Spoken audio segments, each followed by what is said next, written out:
Ok, IDPS viva! Viva! Ah, IDPS viva! Viva! Fatime! Qui vivra feu? Mama Watamutamua! Ayogini! Shadada Ramazaya Marasha! Ayogini! Poni Wako! Ayogini! Better Fatima, better Fatima! Lelo! Ezana Makambo, chef de l'État Sali, pour considérer sa infiltration dans l'armée na biso, il faut tous les militaires y a des périodes. Bayanga te basaleni. Combien elle va regretter? 10 800. Papa, 1, 2, 3 000, 2 000. 10 000 combien? 800. Oyo basana kitona. Ah, bêta beaucoup na fatigue ton. Ah, directement, mon état le bien. Ceux qui ont moins chef de l'État qui est consulté. Mais ça le là, olingo tonga ndaku ya étage. Il faut ça ni. Ochani.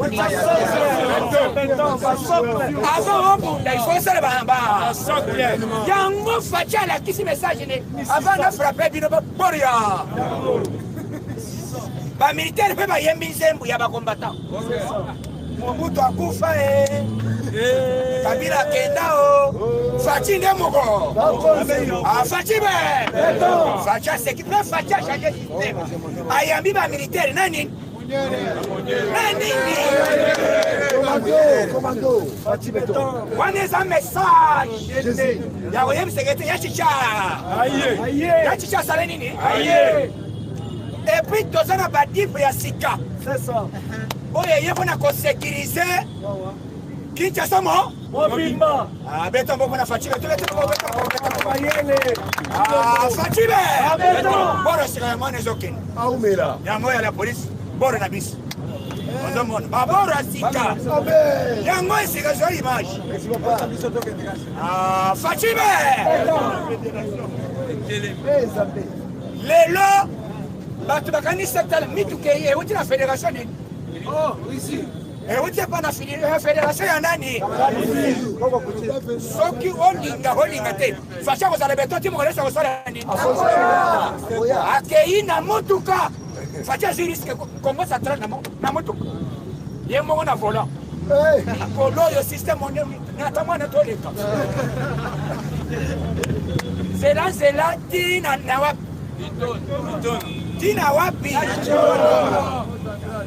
Asirisi akutani akekota la dossier ya banini ya pora au fond des bananes batali yango ba le président lobby à l'immédiat il faut essayer alimenter le message facha yebisi armée c'est ça que bino ndengo bozaboyi mutako sabino bino ndengo boyeboyi ngainde na sana charge ya ko sécuriser famille na bino bayo kanini so famille bayo kanini so nino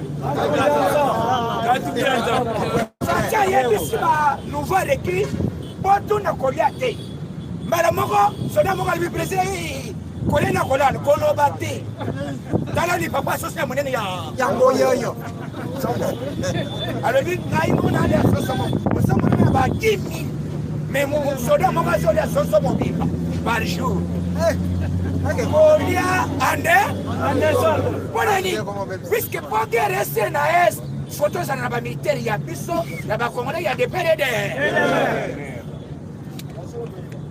Bon, Batouana Baza, quelques autres hommes, mais ils ont un travail, Baza, c'est assez. Mais Baza, la base, c'est là les gens qui vont découvrir. Na nani lelo bakaima sasa nani nani mikao la police est là kariba mikao manduki wane kutwa donc biso ni to sabo to la vigilance Tous à la derrière chef de l'État. Et puis tous à la derrière phare de non, la police c'est information à tout moment. Au moins RRB. Nicoloyo, Toyoki France, dernièrement les lots. Oh non, les Français, nous demandons à la M23 de se retirer à l'immédiat.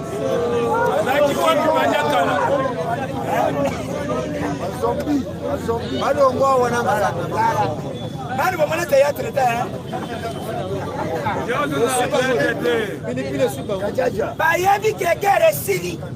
Toyoki déclaration M23 ou non? M23, si on se retire, on va aller où? Mais qui vous a? Bon,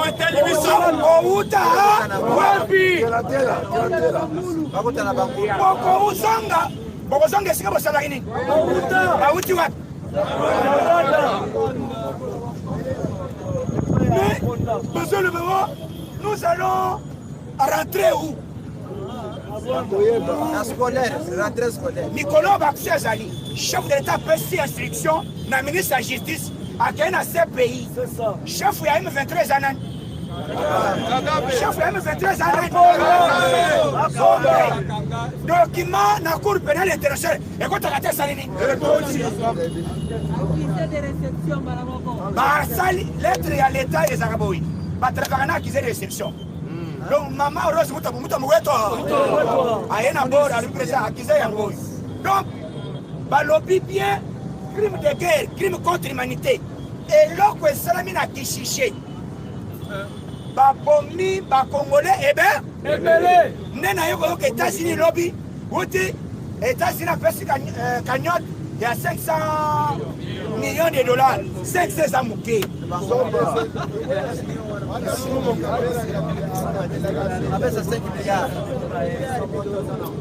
Ça qui présente fédéral à l'Ingapes, à quoi ça n'est?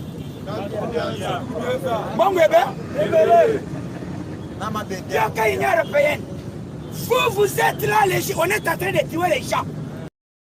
C'est seulement les élections. Oh, nous voulons les élections en 2023. Est-ce que les gens sont l'Union européenne? Est-ce un complot n'a pas eu à monter, maman? Nous demandons qu'on organise les élections crédibles en 2023. Mais tu vas Bozimbongo, pour financer nan. Attends, faut la mise. Ce qui m'a dit que c'est la vigilant. Très trignos. D'ailleurs, discours Facha Betty. Et continue à Rwanda. Par Rwanda divisé par combien? Allez, division en Facha Yabi politique. Facha Lobby a créé matière. Le col est infiltré, n'a pas infiltré. Lobby na Rwanda. Kakam panique. Balabala Nyos Mandou. Comment t'as Félix?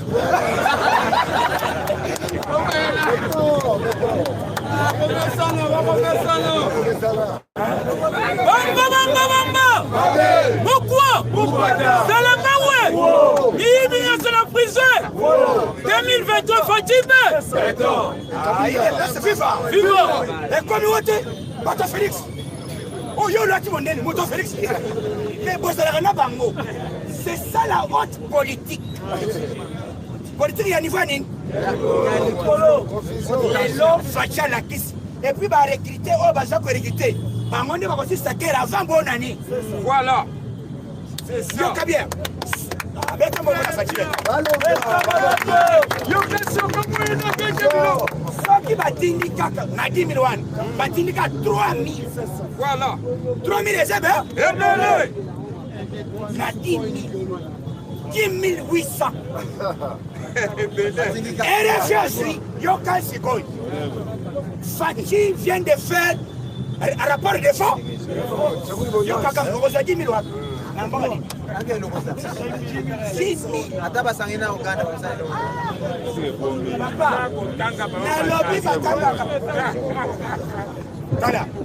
10 000 hommes.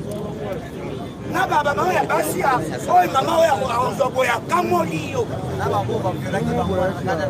kuna bazo tuna kombo kombo ni nani oh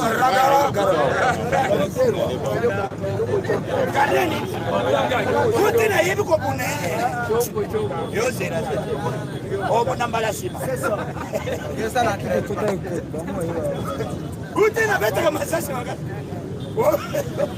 o beta zera o yo ko kenda pesa plan magambo bas o basa ko seto ko resirte to resir yango to yoki dossier ya matata kwani wapo cour constitutionnelle asengi basambisa ye mais yoka ba sénateur masese wote moment ezana nanu te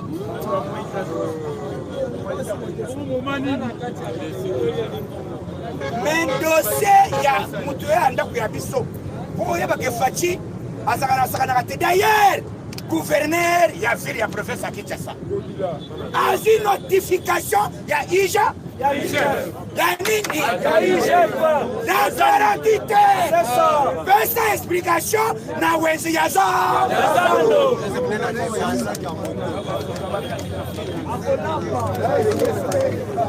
na kikwiti nani tomona mbongo ya zando tangu na banoko baba to banoko bayoka sayoso Fatia c'est la cabine quoi soup dans la frappe en gauche. Il j'ai fait le bidon dans combien? Mais c'est les lots. A fourni before Yambongo ya Zandu. Trois ya Zandu salami. Voilà. Ngai na sakana muto ba satimate. Ngai soko zo travailler na chef de l'état na ndimi. Alléluia. Soko zo travailler tibisuna bino. Nazana satima te papa.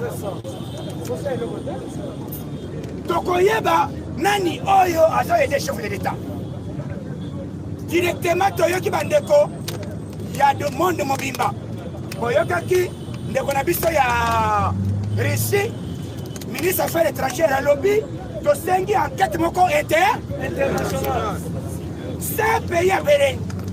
À lobby na dossier ya Kishish, le quoi est notifié.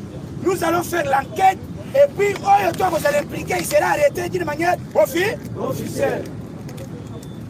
Kagame m'a fait le Syrie. Opposition à Oran des Aragités. Fin du mois. Et le Fatia avait un discours. Moi, je n'ai pas militaire, je n'ai pas discours. Kagame a l'équipe dans les médias à interdire le discours à Fatia dans Rwanda. Ozoyo Fachi eloko ya nini? Fachi be élection ezali. Élection ezala vert, ezala rouge. Président ozala nani? Tozokoya manœuvre ya Union européenne o balingi bakota na seni o bapesa mbongo na seni. Mbongo ya Union européenne tobo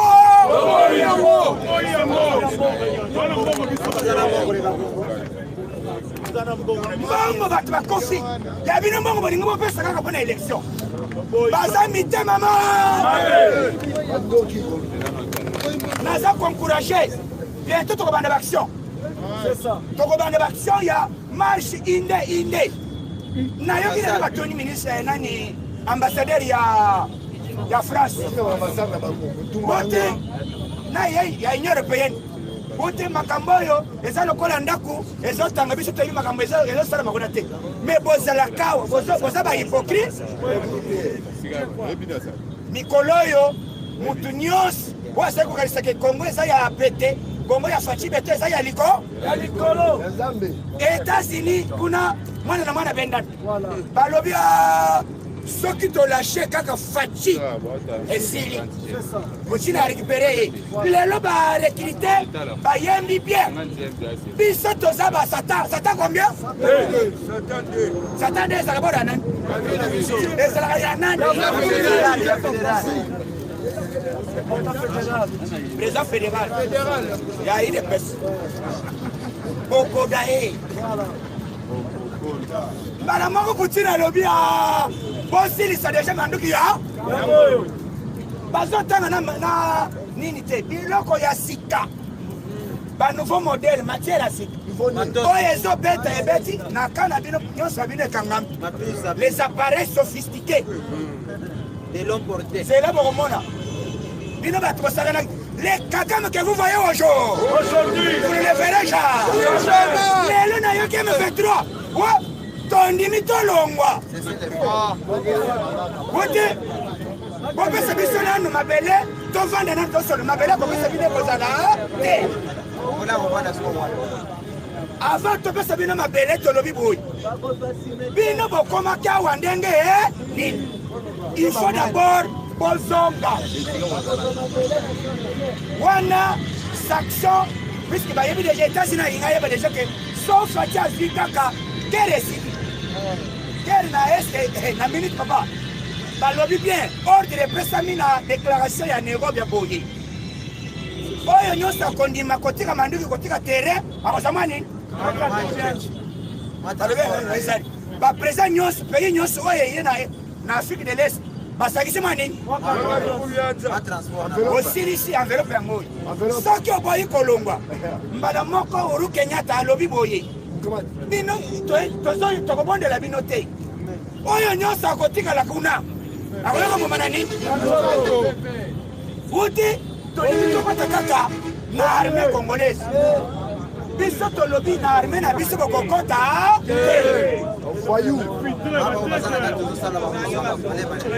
eza complot mbala moko Kagame kuna yindeli ye FDLR eyebiseke ete Kagame tosenga dialogue yo Kagame bando oyebisa biso dialogue sala nano dialogue na roi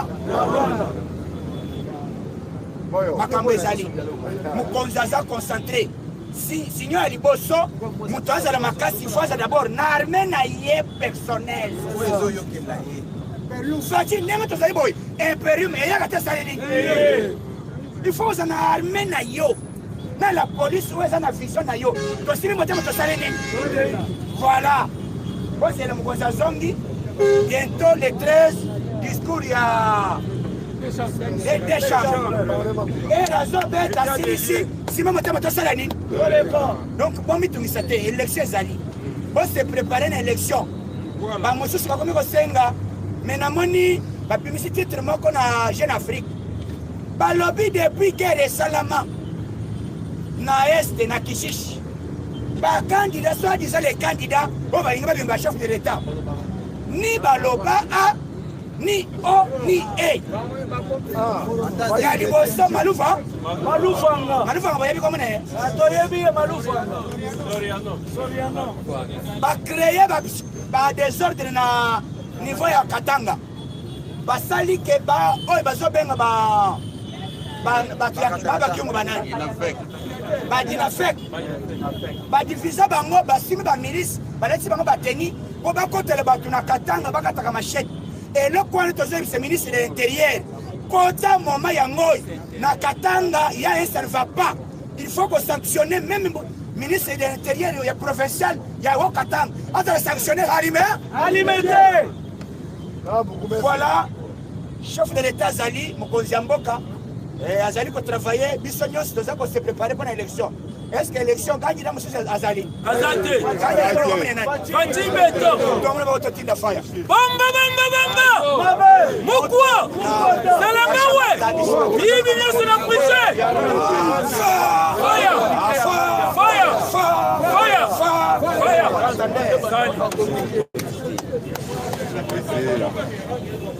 boyoka déjà boyoka wa avant soki boye après 18h ke ngai na balinga kwarange oya 18h oye ngai déjà na mati to garder contact ti lobi donc rangi fait banda 16h 17h 18h to 18h30 to 6 ça boite hein merci beaucoup on nous en va prendre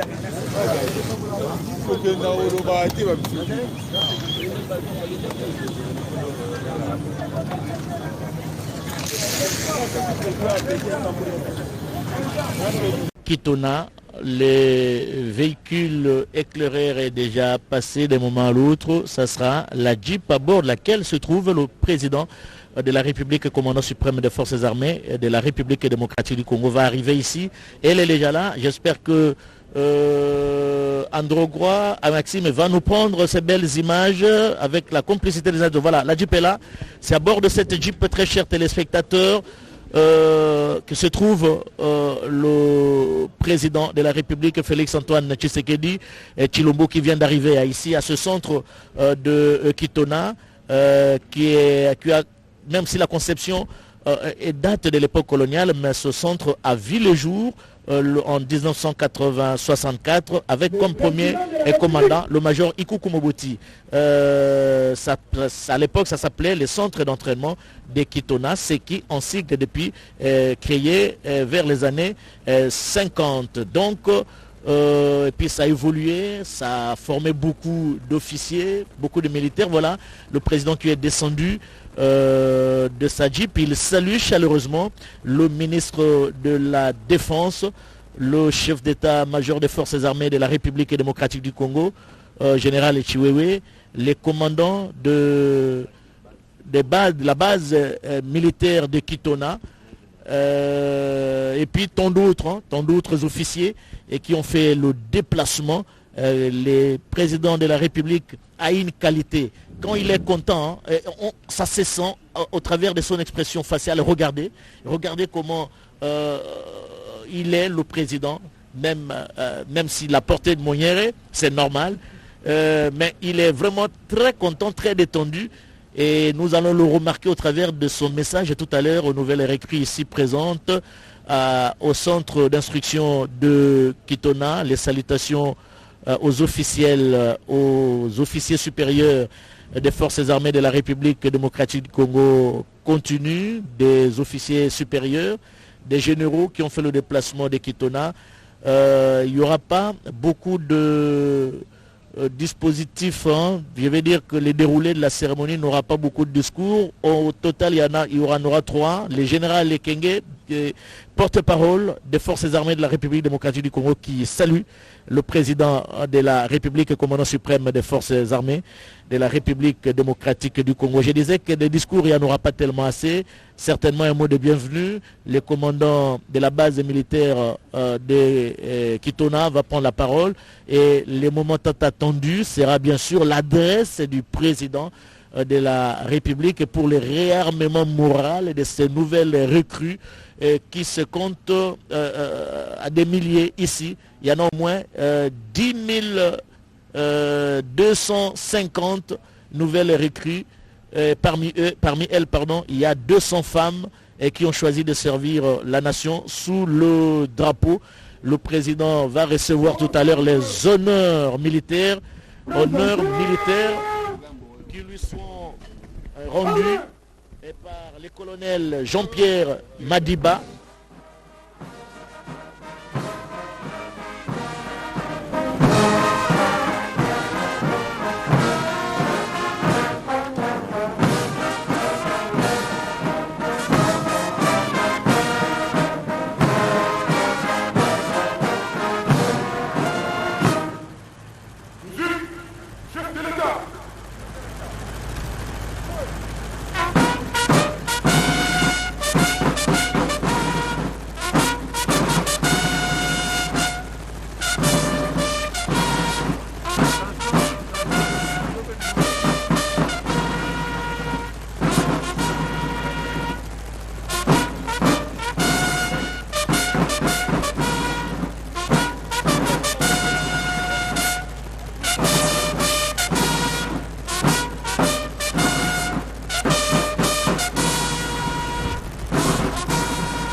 président de la République démocratique du Congo, chef de l'État, commandant suprême des forces armées et de la police nationale congolaise, Excellences, les unités de la place Mwanda et les recrues sont rangés pour vous accueillir et vous rendre les honneurs à l'occasion de la cérémonie marquant la présentation officielle de recrues en formation au centre d'instruction d'Ekitona.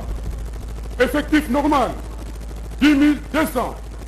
Je vous invite à passer la troupe en revue.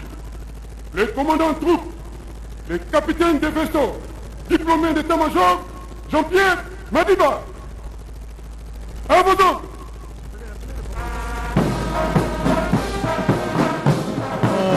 Militaire est rendu au garant de la nation, commandant suprême des forces armées de la République démocratique du Congo par le capitaine des vaisseaux Jean-Pierre Madiba. Nous avons à nos côtés le général Sylvain Ekenge, porte-parole des forces armées de la République démocratique du Congo. Mon général, quand le commandant suprême vient dans un centre de formation militaire comme ça pour communier avec non seulement les recrues mais également les troupes de forces armées et les officiers de forces armées de la République démocratique du Congo, vous en tant que militaire, ça vous fait quoi? D'abord, ça a un sens, une grande signification, c'est que le commandant suprême tient beaucoup à son armée et il veut voir une armée bien formée, une armée bien équipée, une armée bien entraînée pour faire face aux grands enjeux de l'heure. Et c'est pour cette raison-là que sa présence ici est significative. Et Kitona, c'est un lien symbolique. Kitona a déjà formé plus que 10 200, puisque la base militaire de Kitona a été créée vers les années 50 et elle a reçu la division de Kamanyola qui a été formée, c'est avec 15 000 hommes. Et cette fois-ci, nous avons 10 200. C'est le point de départ de tout ce qui sera fait pour essayer de rajeunir notre armée et aussi créer de nouvelles unités. Kitona aujourd'hui, demain ce sera Kamina et après demain ce sera Kanlokosa, Kotakoli et ailleurs. C'est une visite très significative et très symbolique. Merci très chers téléspectateurs. Visite très significative et symbolique, c'est le moins que l'on puisse dire. Rares sont les fois de voir le président de la République coupé en moyenne dans des cérémonies officielles. Je crois que nous devons décortiquer l'habillement du chef de l'État. C'est un message également très fort. On a vu pour la première fois quand il a présenté la composition de la Cour constitutionnelle avant, à l'époque de Kaloubi, Dieudonné Kaloubi, il avait fait un signe de victoire et ici il est coupé en moyenne. Je crois que c'est un message fort non seulement à lancer aux Congolais qui nous suivent, mais également message fort à lancer au M23 et à ses parrains du Rwanda, et que dans les jours à venir, ce pays, n'importe qui ne va plus blaguer avec ce pays, et je crois que c'est un message qui va aller droit au destinataire, et le Rwanda et le M23 vont comprendre et finalement que la République démocratique du Congo, au niveau de la République démocratique du Congo, la parcelle n'est pas à vendre, la parcelle est bel et bien occupée, mon général. C'est une parcelle bel et bien occupée et les forces armées sont là. Elles sont en train de monter en puissance. Et puis, elles feront tout pour bouter dehors tout ce qui s'aventurie dans notre territoire. Et ça, c'est une évidence. Et ce que vous voyez ici n'est qu'un point de départ et un échantillon uniquement parce que déjà, les gens qui sont à Bukavu, ils sont déjà à Goma pour Kamina. Et Kamina aura plus de 10 000 également, comme ici. Lokosa aura plus de 10 000 également, comme ici. Et d'autres centres, surtout Irebu pour la force navale. Et la force aérienne recrute aussi. C'est une armée qui monte réellement puissante pour faire face aux défis de l'heure. Vous ne trouvez pas que c'est trop ces chiffres-là, mon général? Ce n'est pas trop. Nous avons un grand pays, un pays continent, et nous devons le protéger, le sécuriser. Nous avons un grand pays, pays continent, nous devons le protéger, le sécuriser, très chers téléspectateurs. Le général Ekenge a pleinement raison de voir le président de la République, Félix-Antoine Tshisekedi Tshilombo, commandant suprême des forces armées de la République démocratique du Congo, faire le déplacement de Kitona et pour communier avec ces nouvelles recrues.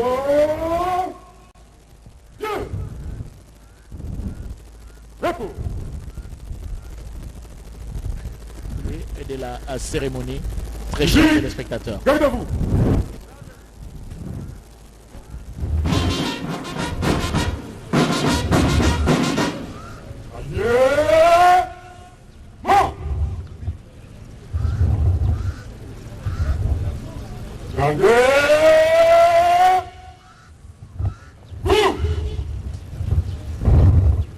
Au centre. Présentez. Amen. Musique, hymne national.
Armons!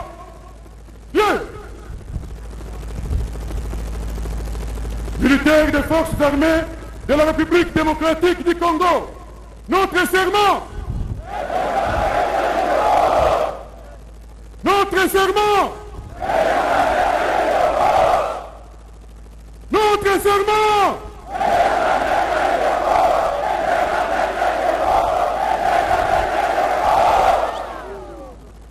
Dépôt! Musique! Garde à vous!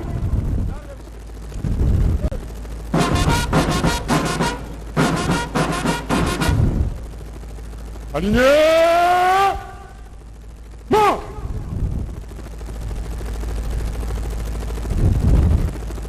Gardez! Vous! Militaires des forces armées de la République démocratique du Congo, discipline innée!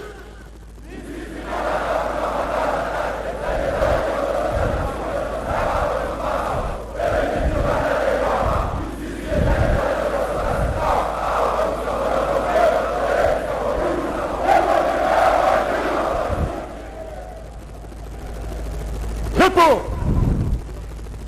Os Morel!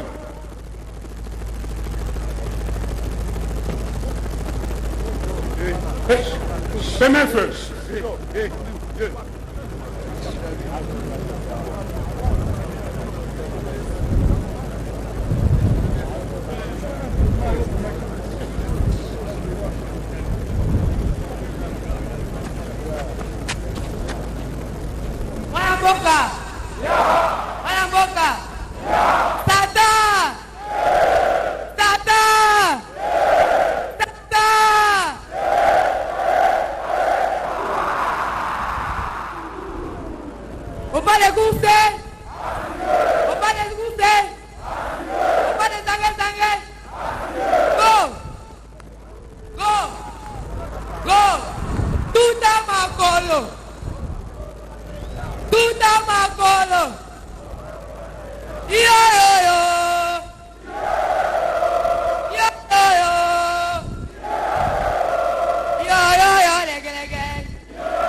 Mobutu akufa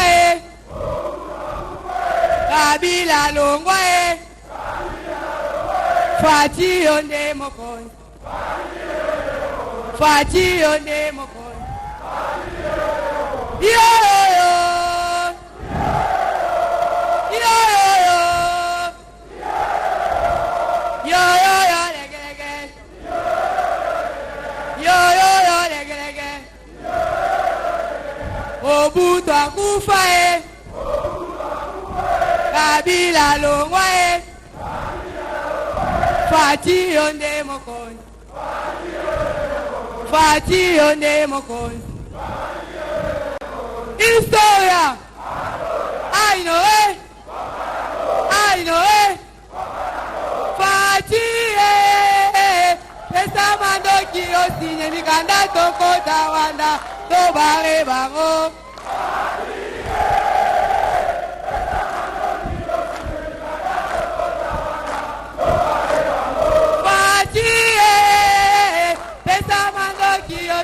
Mikanda toko tawanda tobare bango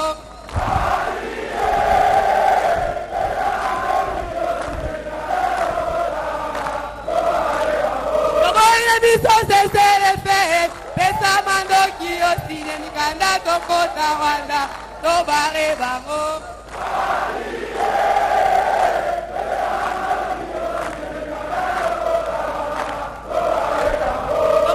Biso sesere fe Pesa mando kiyo sinye mikanda toko tawanda Tobare bango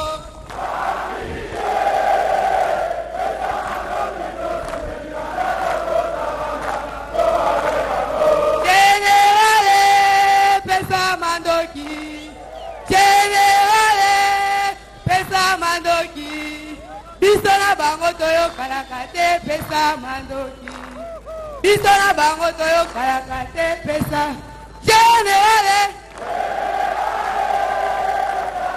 Generale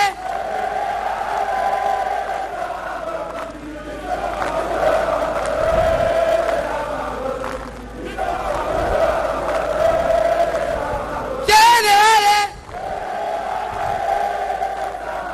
Generale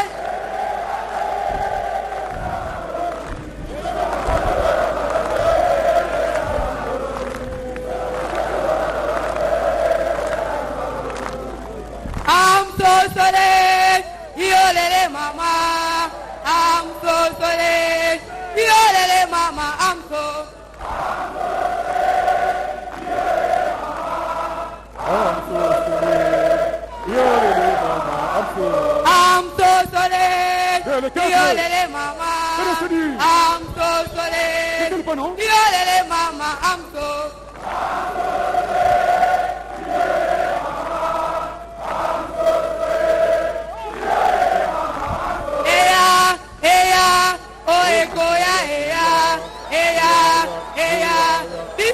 Sinye bioma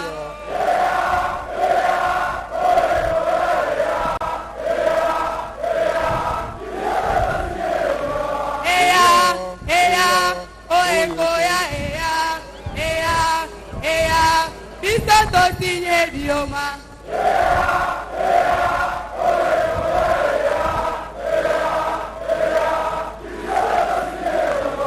I'm so sorry, yolele mama. I'm so sorry, yolele mama. I'm so.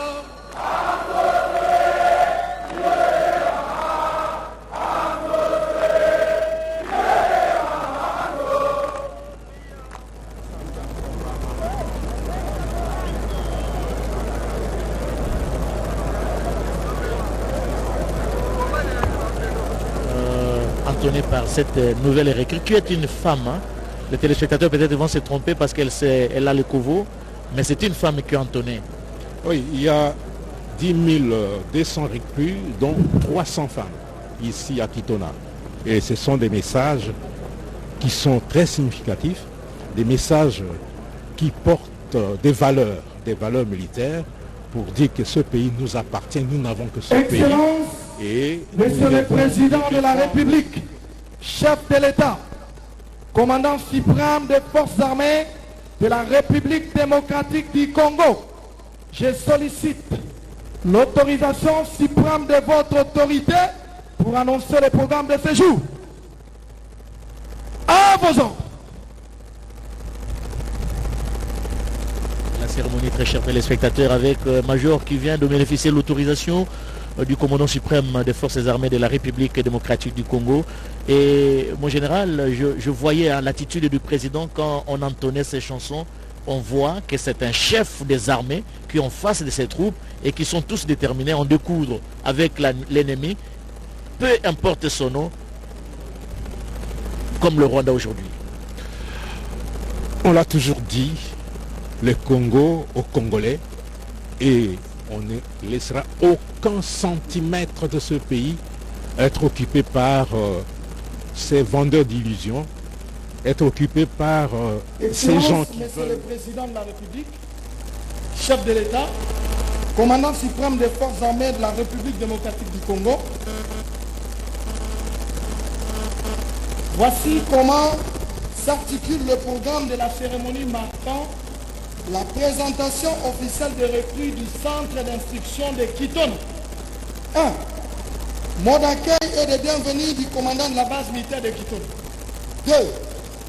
Adresse de son Excellence, Monsieur le Président de la République, chef de l'État, commandant suprême des forces armées de la République démocratique du Congo, aux militaires de la place Mwanda et des recrues du centre d'instruction de Kitona. 3. Briefing du commandant de la base militaire de Kitona dans la salle. 4. Visite guidée des sites.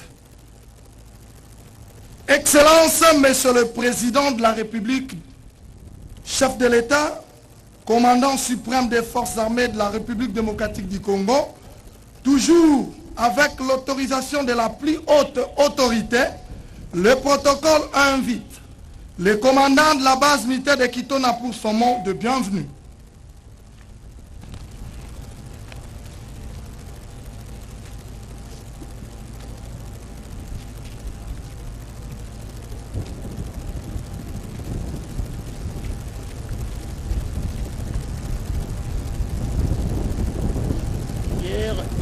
Venu inspecter les troupes avant bien sûr l'arrivée du président de la République aujourd'hui. Il est là, le général, il salue le commandant suprême, il va prendre la parole et nous allons découvrir ce qu'il va dire pour s'adresser non seulement au chef de l'État mais également à l'assistance ici et présente à Kitona. Suivant le commandant de la base militaire de Kitona. Mon général, quand on a 3 étoiles comme ça, c'est le général? Monsieur le Président de la République démocratique du Congo. Musique, calmez-vous.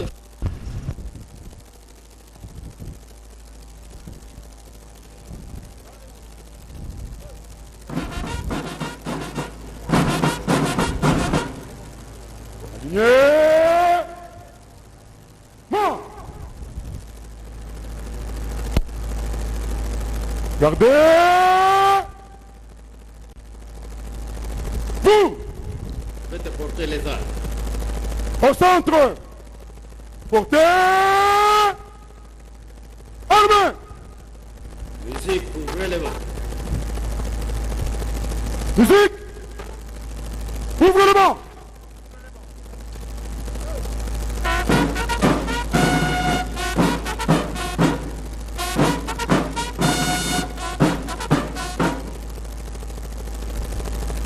Monsieur le Président de la République. Armes.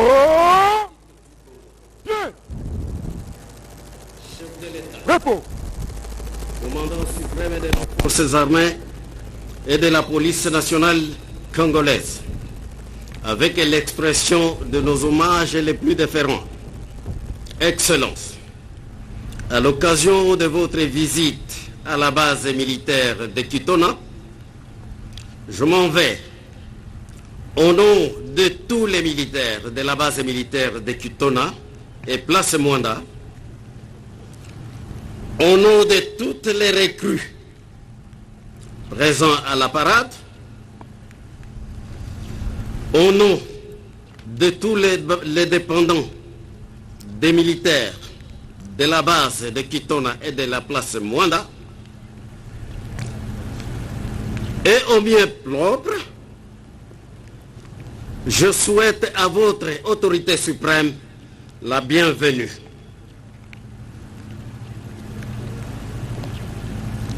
À l'occasion de cette visite, Excellence, qu'il me soit permis de présenter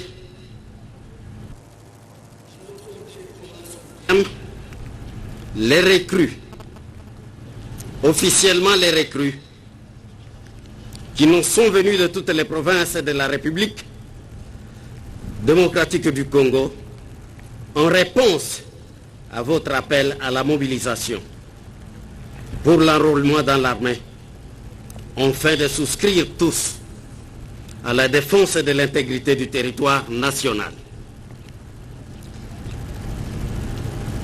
Ces militaires à la parade devant vous,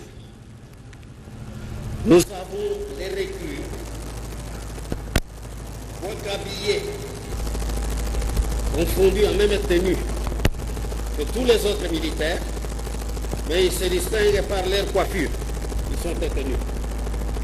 Ce sont tous les recrues, en plus de ceux qui sont en survêtement. Les effectifs vous ont été donnés, Excellence, par l'officier qui vous a rendu les honneurs. À ce jour, nous avons accueilli dans notre base, au centre d'instruction de Kitona, un effectif de 10 200 recrues.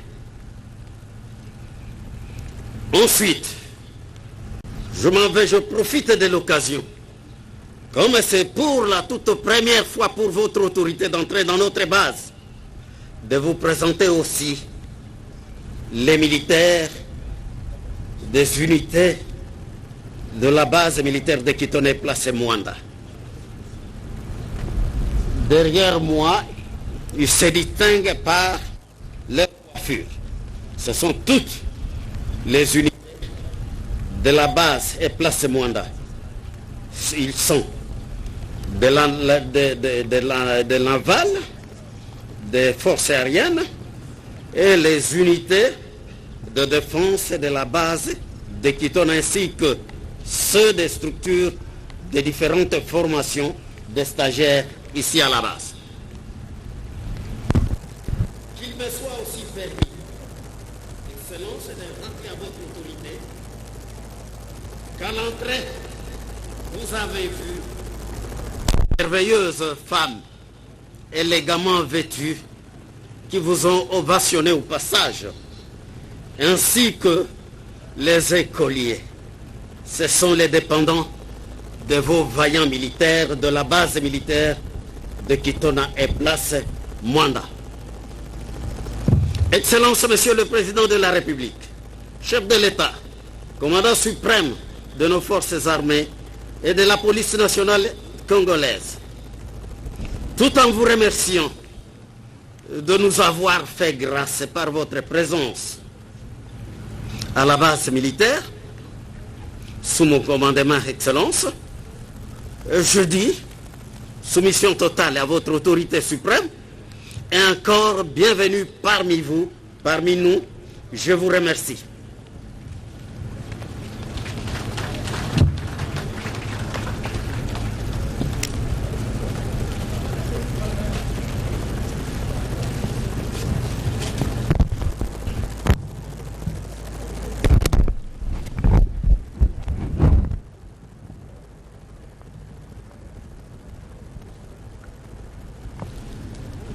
Excellences, Monsieur le Président de la République, chef de l'État, commandant suprême des forces armées de la République démocratique du Congo, nous invitons très respectueusement l'autorité suprême du pays à bien vouloir prendre la parole pour son adresse aux militaires de la place Mwanda et aux recrues et à travers eux à tous les militaires des forces armées de la République démocratique du Congo.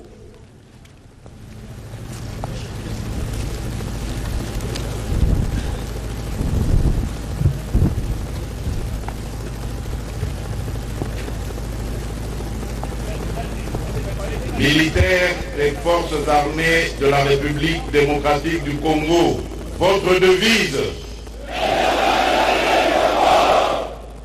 Votre devise. Votre devise.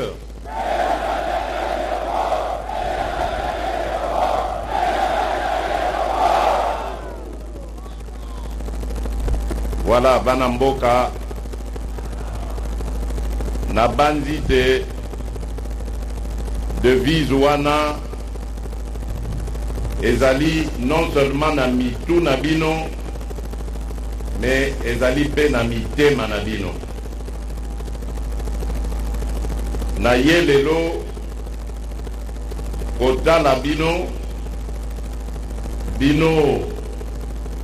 bamapinga na biso ya kala na pe ba oyo bakoti sika o babengi na lopoto ba recrue pona kotonda bino botondi ya maimanso bozali kosala pona ekolo na biso Congo pe na ekoyebisa bino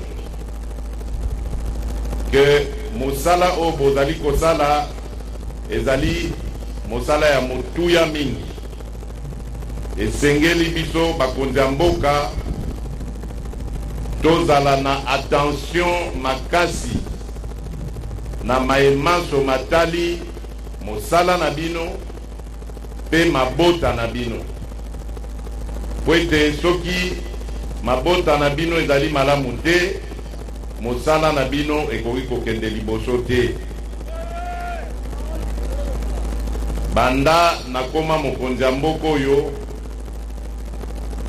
natia mayele na ngai makasi na ngai nyonso na misala ya mapinga na biso po ete tosala manso bakoka kosala mosala na bango na bakondition malamu.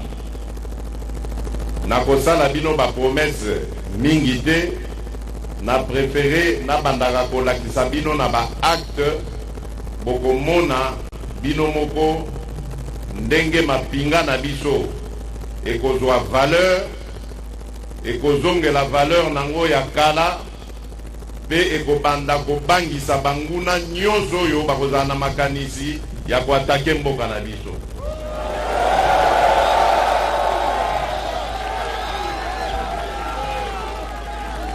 Bana mboka bozali wana ndenge na lobi pona kobatela ekolo, kobatela bana ekolo, bana mboka Congo.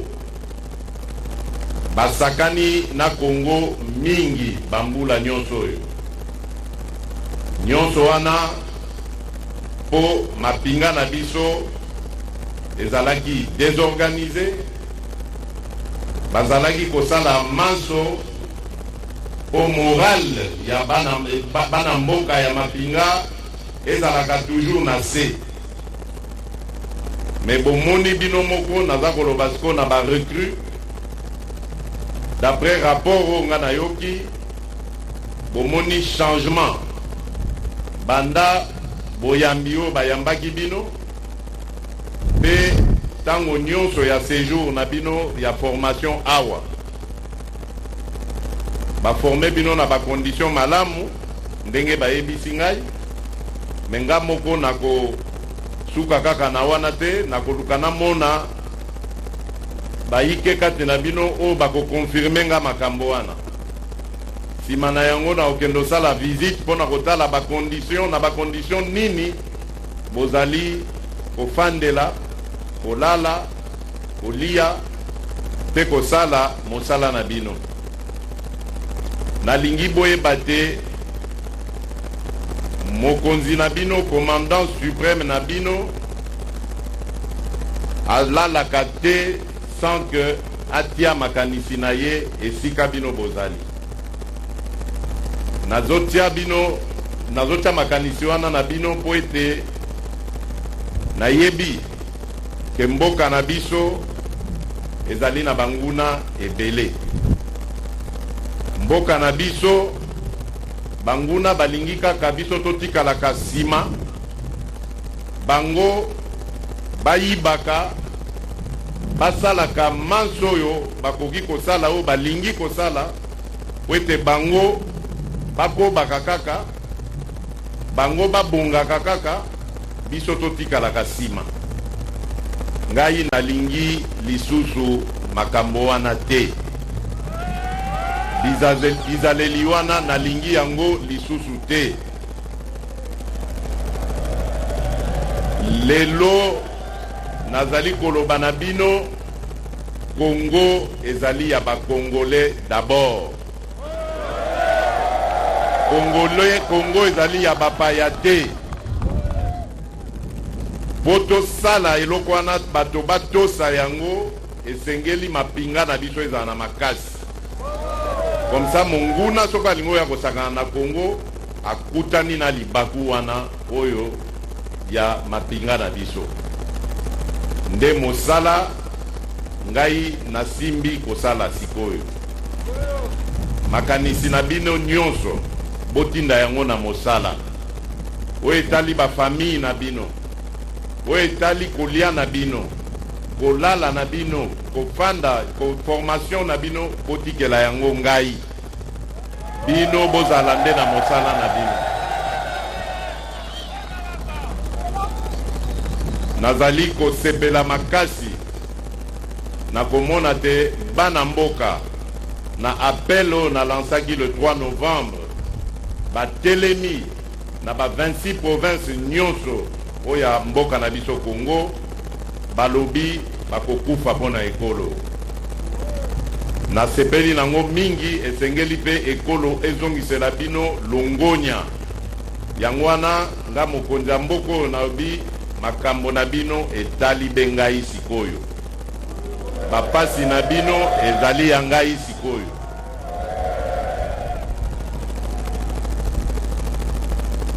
Bolandaki gouvernement etindaki loi oyo ya programmation militaire na parlement. Esali bambula na banda ba période ya indépendance wana loi wana ezalaki te. Tina ya loi wana ezali nini? Ezali ko organiser armée na biso. Koyeba nombre ya effectif. Koyeba ko équiper armée na biso. Koyeba ko gérer yango de sorte que bana mboka mapinga bazala na ba condition malamu.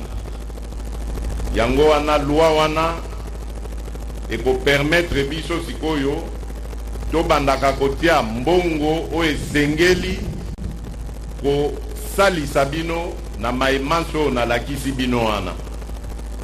Likambo ya pasi, likambo ya kanai, likambo ya motema mabe koyiba mbongo ya ration ya ba soda ya mapinga, makambo nyonso wana ekosila abuo ya pona loi wana eko permettre biso tokoka koyeba maimanso bozali na yango tina tokoka pe kopesa bino na yango. Eko permettre pe bamboka oya bapaya o balingi biso o balingi kosalisa pe biso na misala ya formation ya encadrement ya armée bakoka pe koyeba na ndenge nini bakoki koyela biso soutien na bango.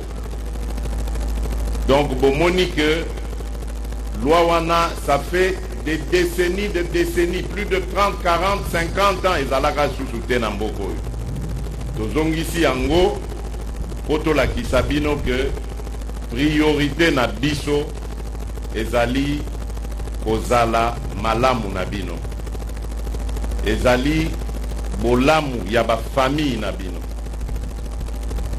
Kote wana bozala na kimia bakonzi ya mboka bazwi makambo na bino nyonso en charge.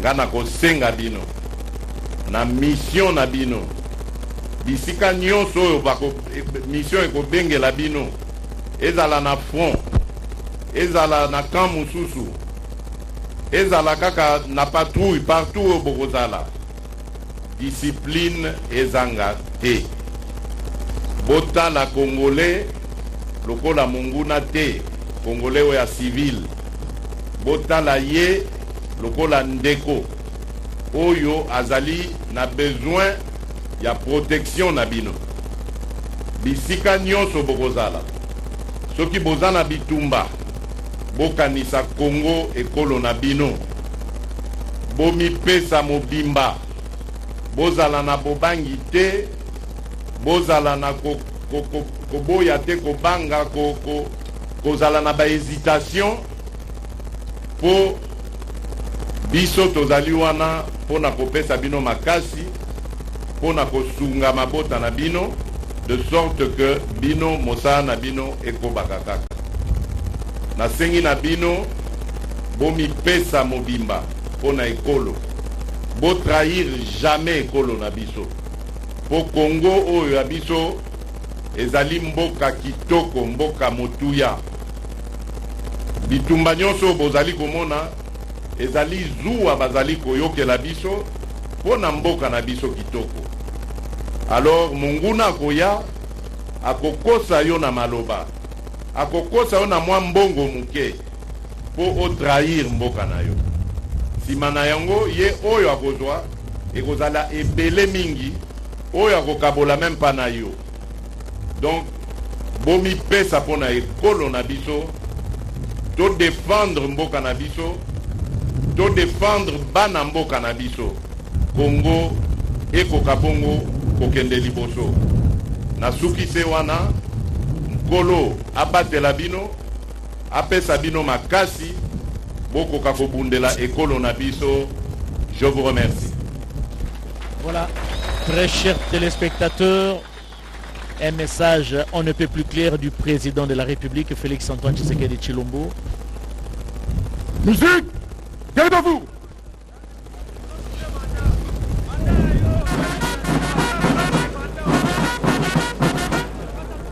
Aligné. Bon.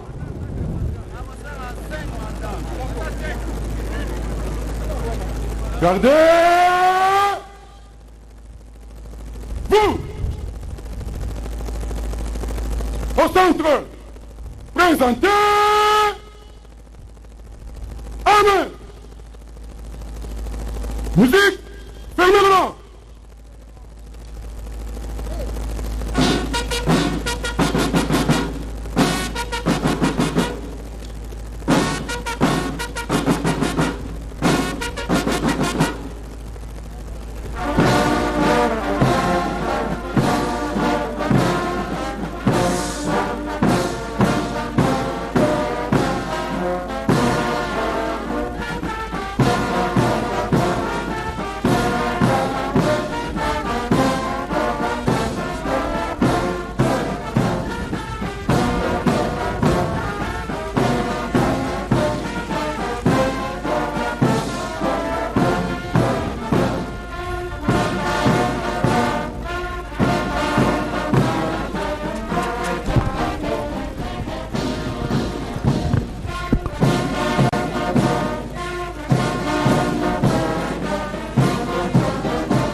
Excellence, Monsieur le Président de la République, chef de l'État, commandant suprême des forces armées de la République démocratique du Congo, après la cérémonie à la parade, le commandant suprême sera convié d'abord au briefing du commandant de la base militaire de Kitona dans la salle de réunion.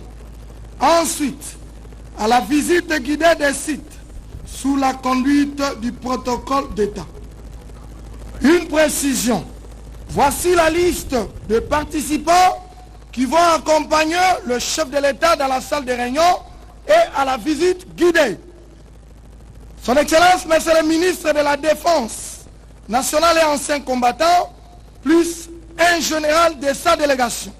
État-major général, chef d'état-major général des forces armées de la République démocratique du Congo, sous-chef état-major Rance, sous-chef état-major ADEM, sous-chef état-major logistique, commandant corps de santé militaire, commandant corps de génie, chef de la maison militaire adjoint en charge des opérations et renseignements, commandant de la garde républicaine, commandant de la garde républicaine adjoint en charge des opérations et renseignements, commandant 12e région militaire, commandant service de communication et information des forces armées, chef de département opérationnel, chef de département training, chef de département organisation, commissaire provincial de la police nationale congolaise, Congo central, état-major Baki, commandant de la base militaire de Kitona, commandant en second de la base militaire de Kitona, adjoint en charge d'administration et logistique, commandant groupement des écoles militaires spécifiques,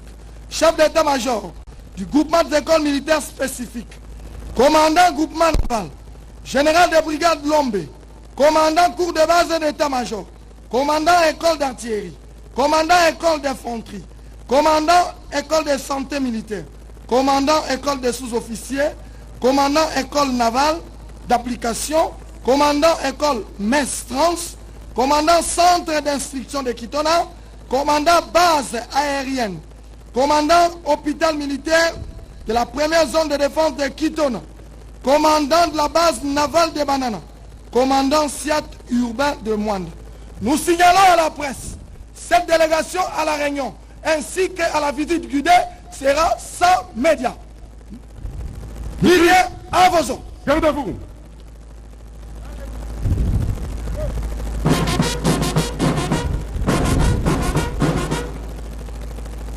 Aligné. Main. Gardez. Vous. Au centre. Présentez. Armée. Musique au chef de l'État.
Monsieur le Président de la République démocratique du Congo, chef de l'État, commandant suprême des forces armées et de la police nationale congolaise, Excellence, ainsi prend fin la cérémonie de séjour.